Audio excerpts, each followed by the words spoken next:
Diterjang gelombang tinggi, satu kapal tongkang yang mengangkut ribuan batang kayu dari Sumatera Barat terdampar di pantai Tanjung Setia, pesisir barat Lampung. Sebanyak 5.000 kubik kayu hutan berserakan di sepanjang pesisir pantai. Diameternya kurang lebih 2 meter ini guys. Besarnya benar nih, luar biasa besar.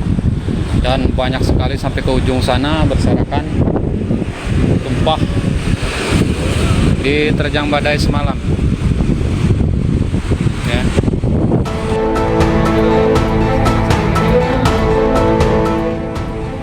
Satu kapal tongkang kandas di perairan Tanjung Setia, pesisir barat Lampung, usai diterjang ombak tinggi dan angin kencang. Banyak ibu dan warga sekitar yang menyelamatkan perahu-perahu di sekitaran sini karena biasanya perahu-perahu diikat di sekitaran pantai sini ya teman-teman ya. Jadi beruntung mereka mengetahui saat terjadi tumpahnya kayu-kayu ini dan mereka menyelamatkan perahu masing-masing.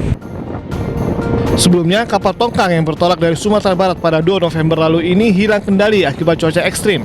Ditambah tali pengikat kapal diduga ikut terlilit, memperparah situasi hingga kapal terdampar. Kapal yang membawa sekitar 4.800 kubik kayu ini mendadak menjadi perbincangan, menyusul ramainya isu kayu gelondongan saat banjir melanda Aceh, Sumatera Utara, dan Sumatera Barat. Polisi telah memeriksa 3 anak buah kapal untuk menyelidiki penyebab insiden ini. Pihak aparat kepolisian sudah mengambil langkah-langkah dan tindakan karena di dalam kapal itu juga sudah diambil keterangan dari ABK, ada 3 orang di situ ya, sebulan yang lalu ya, pada tanggal 6 November terjadi kejadian seperti itu. Kalau kondisi kan sekarang kayunya udah keluar kemana-mana Bu ya? Untuk saat ini masih ditangani oleh pesisir barat dan pol air ya.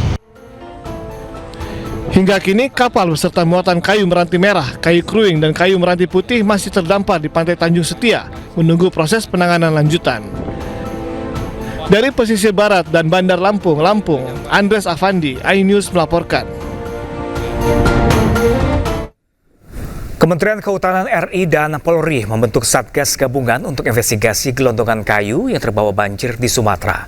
Polri pun akan menindak tegas jika ditemukan pelanggaran terkait temuan kayu gelondongan yang terbawa arus banjir di Sumatera.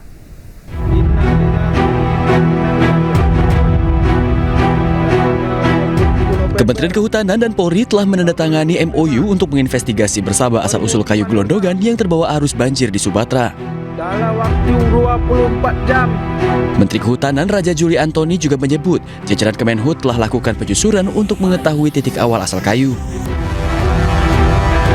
Kementerian Kehutanan dan Kepolisian Negara Republik Indonesia sudah ada MOU yang ditandatangani, Memorandum Understanding, di mana kami sepakat untuk sama-sama kami minta bantuan kepada Kapolri untuk menjaga hutan kita. Kami sudah ada data-data awal melalui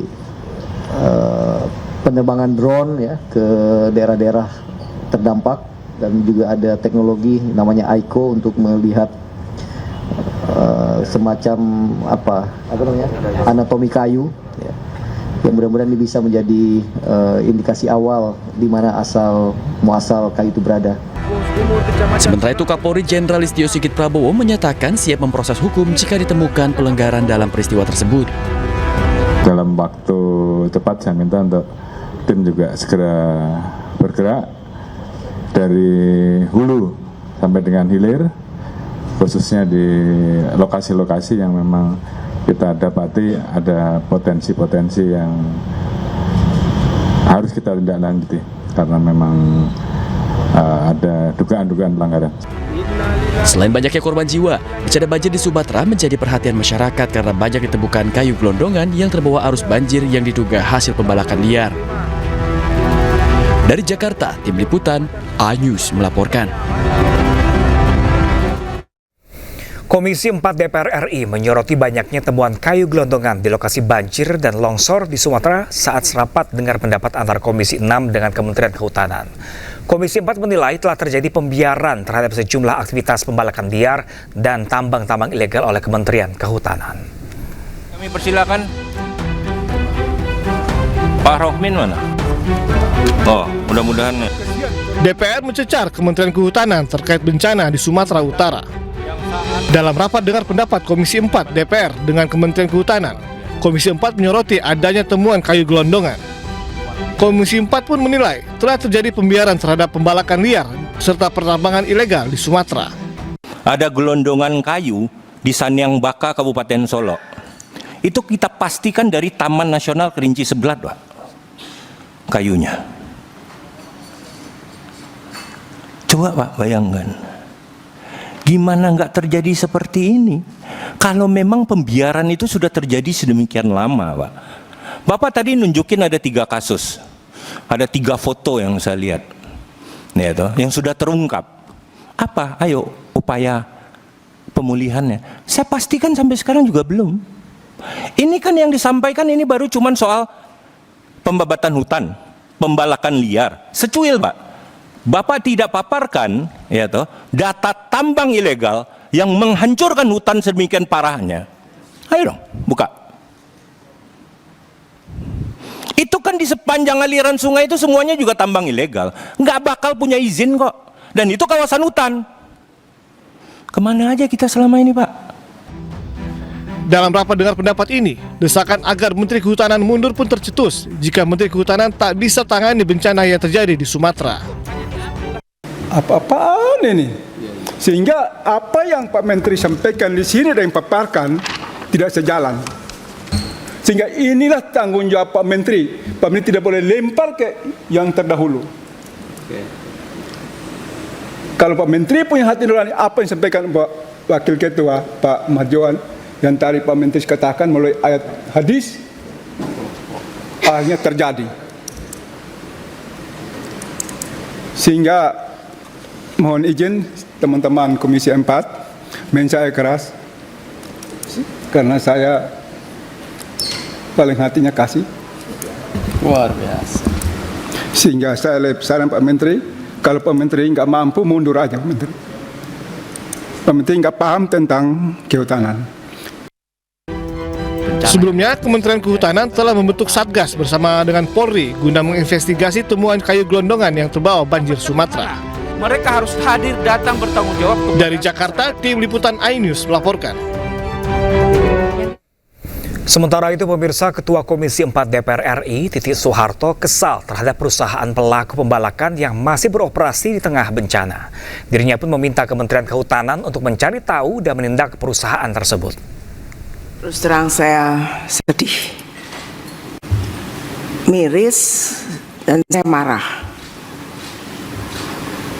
Bayangkan kayu sebesar itu, diameter 1,5 meter itu berapa ratus tahun perlu tumbuh untuk pohon sebesar itu. Ini manusia mana di Indonesia ini yang seenaknya aja bisa motong-motong kayu seperti itu. Dan yang lebih menjengkelkan, itu truk itu lewat di jalan raya 2 hari setelah peristiwa banjir ini. Dan dengan kemajuan teknologi, truk itu lewat di depan hidung kita.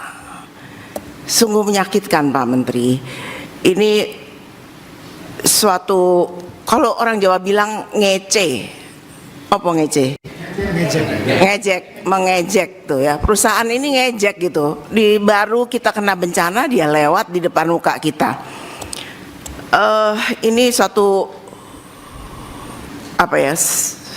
suatu hal yang menyakitkan dan menghina rakyat Indonesia. Saya minta kepada Pak Menteri untuk cari tahu siapa perusahaan itu dan tolong jangan ada pohon-pohon besar lagi yang ditebangin.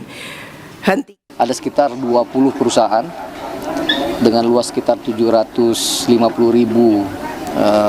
hektar ya, yang nanti akan saya cabut izinnya. Selain dari itu, tadi saya sudah sampaikan juga khusus untuk yang tadi 750.000 itu se-Indonesia, termasuk di 3 provinsi terdampak banjir. Berikutnya kami sudah mengidentifikasi ada 12 subjek hukum perusahaan yang terindikasi, ya, sekali lagi terindikasi berkontribusi terhadap banjir. Dan oleh karena itu dari kemarin Gakum kami sudah berada di lokasi dan saya kira dalam 1-2 hari ke depan sudah ada penegakan hukum.